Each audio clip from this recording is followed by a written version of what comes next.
নির্বাচন হলো, ফলাফল বেরোলো, একটি দল জিতলো, একটি দল হারলো, ব্যাস কথা শেষ, ফুল স্টপ, নোটে গাছটি মোড়লো। এইটা পশ্চিমবঙ্গ। এইখানে যদি এত তাড়াতাড়ি কথা শেষ হয়ে যেত তাহলে তো হয়েই যেত। আজকে যে কেসটা নিয়ে আমরা এই পর্বে কথা বলবো, সেই কেসটা যখন প্রথমে ফাইল করা হয়েছিল তখন আমরা মনে করেছিলাম এই নিয়ে আমরা পর্ব করব না, কিন্তু এখন দেখা যাচ্ছে চারটে জিনিস একসঙ্গে এসে জমা হয়েছে। প্রথম, মমতা বন্দ্যোপাধ্যায় কোর্টে শুভেন্দু অধিকারীর বিরুদ্ধে একটি পিটিশন ফাইল করেছেন নন্দীগ্রামের ফলাফলের ভিত্তিতে। দ্বিতীয়, যে বিচারকের এই মামলার শুনানি শোনার কথা ছিল তার কাছ থেকে অন্য বিচারকের কাছে এই মামলা নিয়ে যাওয়া হোক, এমনটা দাবি করা হয়েছে মমতা বন্দ্যোপাধ্যায়ের তরফ থেকে। তিন, শুধুমাত্র মমতা বন্দ্যোপাধ্যায় নন, তৃণমূল কংগ্রেসের আরও 4 জন নেতানেত্রী নির্বাচনের ফলাফল নিয়ে কোর্টে মামলা ঠুকেছেন। এবং 4, বিজেপির তরফ থেকে দিলীপ ঘোষ এই ইঙ্গিত দিয়েছেন যে আরও 50টি কেন্দ্রে যেখানে বিজেপি অত্যন্ত কম মার্জিনে হেরে গেছে তারাও নির্বাচনের ফলাফল নিয়ে মামলা ঠুকতে পারেন। ভালো, গোটা জিনিসটা নিয়ে কনফিউজড হয়ে গেছেন, ভালো কথা। এইটা নিয়ে আমরাও কনফিউজড হয়ে গিয়েছিলাম, তাই চলুন একদম প্রথম থেকে ধরা যাক, এক এক করে ধরা যাক। প্রথম বিষয়টা কি, মমতা বন্দ্যোপাধ্যায় কোর্টে একটি পিটিশন ফাইল করেছেন শুভেন্দু অধিকারীর বিরুদ্ধে নন্দীগ্রামের ফলাফল নিয়ে। এবার আপনাদের নিশ্চয়ই মনে আছে যে নন্দীগ্রামের ফলাফল যখন বেরিয়েছিল, নির্বাচনের ফলাফল প্রকাশের দিন অর্থাৎ 2রা মে, সেই সময় একটা বিভ্রান্তি তৈরি হয়েছিল। প্রথমে সংবাদ মাধ্যম এবং নির্বাচন কমিশনের ওয়েবসাইট দেখে মনে হয়েছিল যে মমতা বন্দ্যোপাধ্যায় নন্দীগ্রামে জিতে গেছেন, কিন্তু তারপরে অনেক তর্জা আলোচনার পরে দেখা গেল যে না, ফাইনালি বিজেপির শুভেন্দু অধিকারী জিতেছেন নন্দীগ্রামে।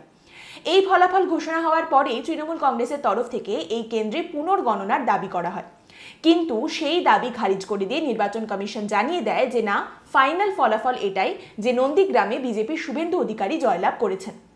এরপরে স্বভাবতই মমতা বন্দ্যোপাধ্যায় এবং তৃণমূল কংগ্রেসের তরফ থেকে শোরগোল ওঠে। মমতা বন্দ্যোপাধ্যায় জানান যে এই জিনিসটাকে নিয়ে, নন্দীগ্রামের এই ফলাফল নিয়ে এবং ভোট গণনা নিয়ে তিনি কোর্টে যাবেন। আজকে সেইটাই তিনি করছেন। এখানে একটা ছোট্ট ফুটনোটে একটা কথা বলা দরকার, আর সেটা হচ্ছে এবারের নির্বাচনে, পশ্চিমবঙ্গের বিধানসভা নির্বাচনে নন্দীগ্রাম ছিল একটি হেভিওয়েট কেন্দ্র, সব চোখ ছিল নন্দীগ্রামের দিকে, তাই সেখানে ভোট গণনা এবং পরিচালনার ক্ষেত্রে স্বচ্ছতার অত্যন্ত প্রয়োজন ছিল।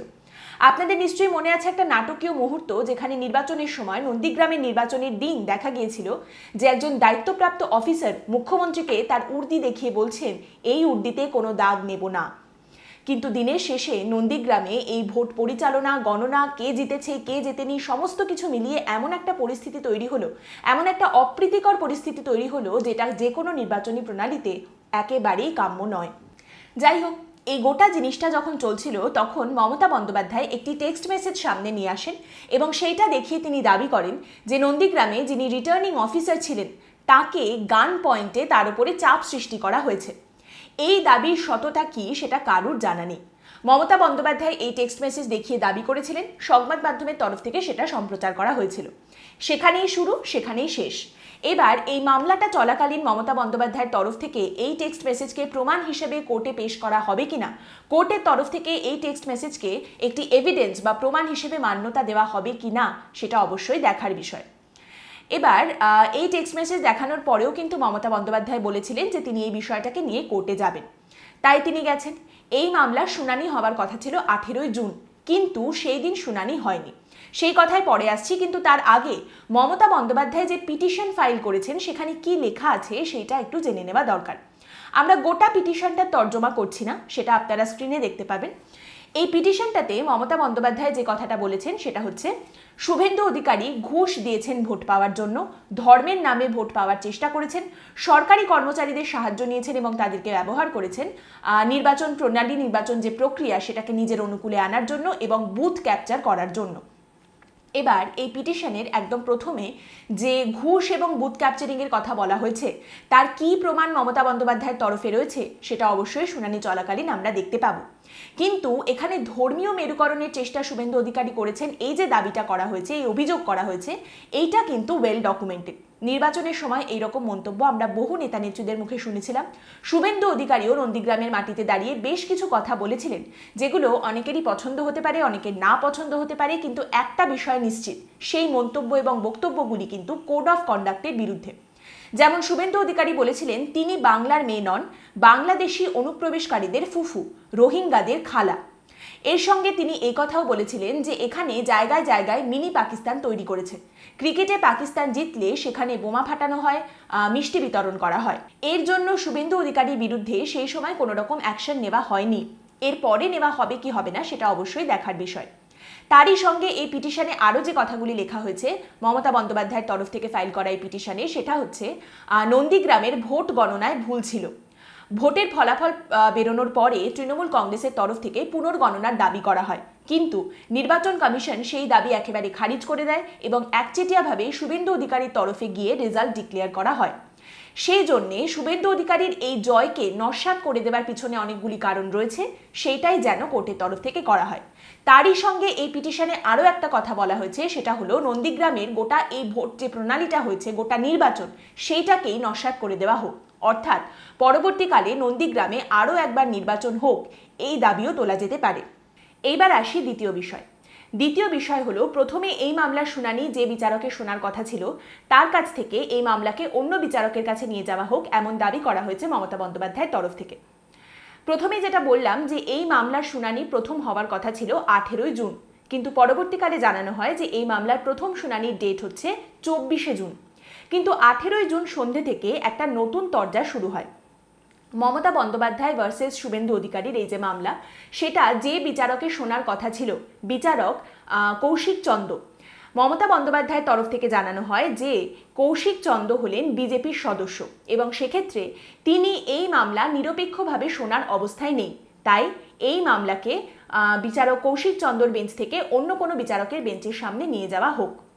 এবং তারই সঙ্গে মমতা বন্দ্যোপাধ্যায় এবং তৃণমূল কংগ্রেসের তরফ থেকে এটাও জানানো হয় যে বিচারক কৌশিক চন্দ্র হাইকোর্টের পার্মানেন্ট জাজ নন এবং তার পার্মানেন্ট হওয়ার আবেদনের বিরুদ্ধে মতামত দিয়েছিল মমতা বন্দ্যোপাধ্যায় সরকার, অর্থাৎ পশ্চিমবঙ্গ সরকার। তাই সেক্ষেত্রে এই মামলা শোনার সময় তার ব্যক্তিগত আক্রোশের একটা জায়গা তৈরি হওয়ারও সম্ভাবনা থেকে যায়। তাই এই মামলাকে তার বেঞ্চ থেকে সরিয়ে অন্য কোনো বিচারকের বেঞ্চে নিয়ে যাওয়া হোক। এবার সাধারণত যেটা হয়ে থাকে, এই ধরনের কোনো বিতর্ক তৈরি হলে যে বিচারককে নিয়ে এই বিতর্ক তৈরি হয়েছে তিনি সাধারণত এগিয়ে এসে বলেন যে বেশ ঠিক আছে, এরকম সমস্যা যখন হয়েছে আমি নিরপেক্ষভাবে এই মামলা শুনতে পারবো না, এটা যখন কোনো একটা পক্ষের মনে হয়েছে এরকম একটা সমস্যা তৈরি হয়েছে, আমি নিজেই এই মামলা থেকে সরে যাচ্ছি, অন্য কোনো বিচারকের বেঞ্চে এই মামলাকে নিয়ে যাওয়া হোক। কিন্তু এক্ষেত্রে বিচারক কৌশিক চন্দ্রর তরফ থেকে এইরকম কোনো চার্জ দেখা যায়নি। তাই এই বিচারকের বেঞ্চ পরিবর্তন করা হোক, এই আবেদন আপাতত পড়ে রয়েছে হাইকোর্টের অ্যাক্টিং চিফ জাস্টিস রাজেশ বিন্দালের কাছে। উনি হলেন মাস্টার অফ রোস্টার, তাই এই বিষয়ে চূড়ান্ত যে সিদ্ধান্ত নিতে হবে সেটা উনিই নেবেন। এবার এই অ্যাক্টিং চিফ জাস্টিস রাজেশ বিন্দালের বিষয়েও একটা ছোট্ট ফুটনোট দিয়ে রাখা দরকার। সম্প্রতি নারদা মামলায় যে 4 জনকে গ্রেপ্তার করা হয়েছিল তাদের ইন্টারিম বেলের কথা যখন কোর্টে উঠেছিল, প্রথম যিনি বেঁকে বসেছিলেন তিনি ছিলেন এই acting chief justice Rajesh Bindal.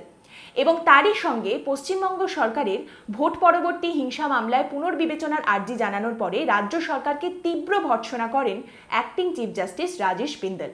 কাজেই মমতা বন্দ্যোপাধ্যায়ের তরফ থেকে এই যে আবেদন করা হয়েছে যে বিচারক কৌশিক চন্দ্রর বেঞ্চের থেকে অন্য কোনো বিচারকের বেঞ্চে এই মামলাকে নিয়ে যাওয়া হোক, এই আবেদন কতটা acting chief justice Rajesh Bindal শুনবেন সেটা অবশ্যই দেখার বিষয়।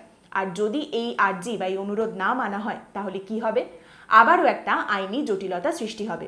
তৃতীয় বিষয়, মমতা বন্দ্যোপাধ্যায় ছাড়াও তৃণমূল কংগ্রেসের আরও 4 জন নেতানেত্রী নির্বাচনের ফলাফল নিয়ে মামলা করেছেন এবং তাদের বক্তব্য হচ্ছে যে নির্বাচনের যে ফলাফল তাদের কেন্দ্রে বেরিয়েছে সেই নিয়ে তাদের দ্বিমত রয়েছে, তাই এই সমস্ত জায়গায় পুনর্গণনা করা হোক।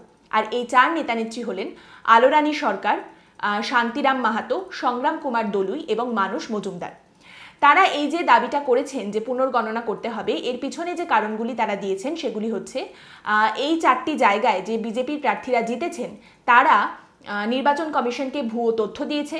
এছাড়া নির্বাচনের আগে যে সময়টায় প্রচার করার কথা ছিল না, যে সময়টায় প্রচার না করার কথা নির্বাচন কমিশনের তরফ থেকে বলা হয়েছিল, সেই সময় তারা প্রচার করেছেন এবং অবশ্যই তাদের মুখ্য কারণটা হচ্ছে ভোট গণনায় কারচুপি করা হয়েছে।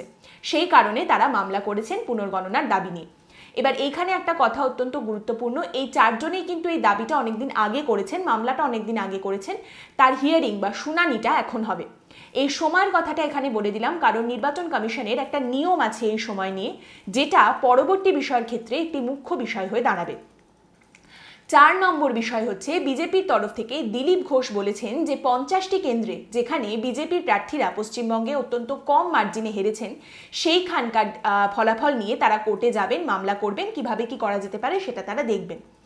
এখন একটু আগে সময়ের কথাটা কেন বলছিলাম, তার কারণ নির্বাচন কমিশনের একটি রুল বা একটি নিয়ম আছে যে নির্বাচনের ফলাফল বেরোনোর 45 দিনের মধ্যে এই পুনর্গণনার আবেদন করতে হবে। এইটা একেবারে ধরাবাঁধা নিয়ম, 45 দিনের মধ্যে এই আবেদন করতে হবে। আপনাদের নিশ্চয়ই মনে আছে যে নির্বাচনের ফলাফল বেরোনোর পরে বেশ কিছুদিন পর থেকেই, অর্থাৎ 2রা মের বেশ কিছুদিন পর থেকেই বিজেপির কর্মী সমর্থক যারা ছিলেন পশ্চিমবঙ্গে তাদের মধ্যে থেকে একটা ঝড় উঠেছিল, একটা দাবি উঠেছিল যে বিভিন্ন কেন্দ্রে যেখানে বিজেপি অত্যন্ত কম মার্জিনে হেরেছে সেখানে পুনর্গণনার দাবি করা হোক। এবং এই সমস্ত বিজেপির কর্মী সমর্থকদের বিশ্বাস ছিল যে সেখানে পুনর্গণনা হলে দেখা যাবে যে বিজেপি আরও অনেকগুলি আসনে জিতেছে, তাদের আসন সংখ্যা অনেকটা বাড়বে এবং এরকমও হতে পারে যে বিজেপি ক্ষমতায় চলে আসবে পশ্চিমবঙ্গে।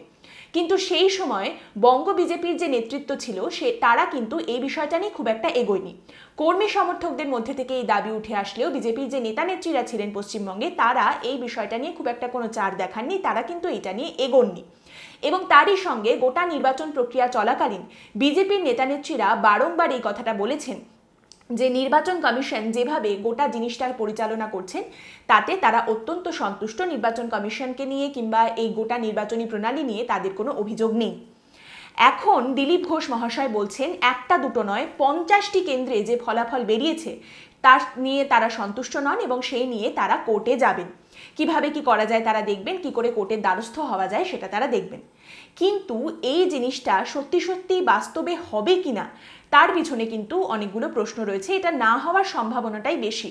তার কারণ প্রথমত এই যে 45 দিনের সময়সীমার কথা বললাম তার মধ্যে এই কেন্দ্রগুলির তরফ থেকে কিন্তু পুনর্গণনার আবেদন করা হয়নি এবং তারই সঙ্গে নির্বাচন কমিশন বা নির্বাচন প্রক্রিয়া নিয়ে বিজেপির তরফ থেকে এর আগেও কোনো রকম কোনো অভিযোগ করা হয়নি। কাজে এইখানে একটা প্রশ্ন থেকেই যায় যে সত্যি সত্যিই কি বিজেপির নেতারা এই গোটা জিনিসটাকে নিয়ে কোর্টে যাবেন, তাদের কি সত্যিই সেই ইচ্ছা রয়েছে, নাকি এই মুহূর্তে তালেগোলে অম্বলে মামলার মরশুমে সবাই মামলা করছেন বলে তারাও কিছু একটা বলতে হবে তাই বলে দিয়েছে।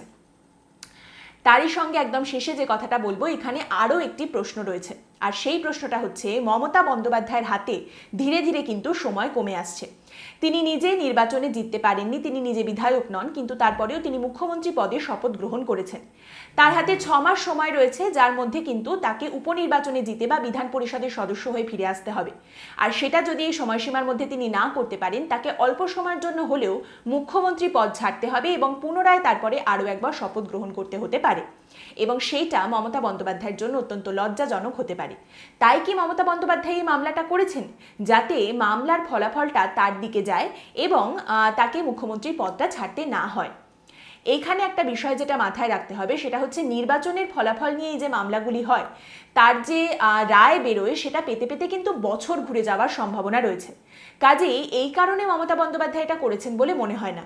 এটাকে অনেকটা ওই তিনি মামলা করবেন, কোর্টে যাবেন এই কথা বলেছিলেন তাই গেছেন এবং শুভেন্দু অধিকারীর ওপর তার একটা রাগ রয়েছে।